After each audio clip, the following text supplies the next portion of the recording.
বদমাশি। আল্লাহ বলেন, আমি তওবাকারীদের ভালোবাসি। আমি বললাম, আমি সব সময় অসুস্থ থাকি। আল্লাহ বলেন, আমি কোরআনকে রোগের নিরাময় হিসাবে পাঠিয়েছি। আমি বললাম, এই দুনিয়া আমার ভালো লাগে না। আল্লাহ বলেন, তোমার জন্য পরকাল, ইহকাল অপেক্ষা শ্রেয়। আমি বললাম, বিজয় অনেক দূর।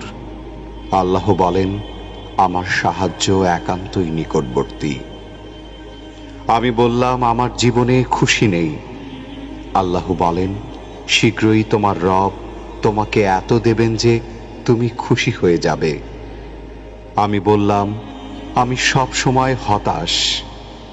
আল্লাহ বলেন, আর তোমরা নিরাশ হও না এবং দুঃখ করো না।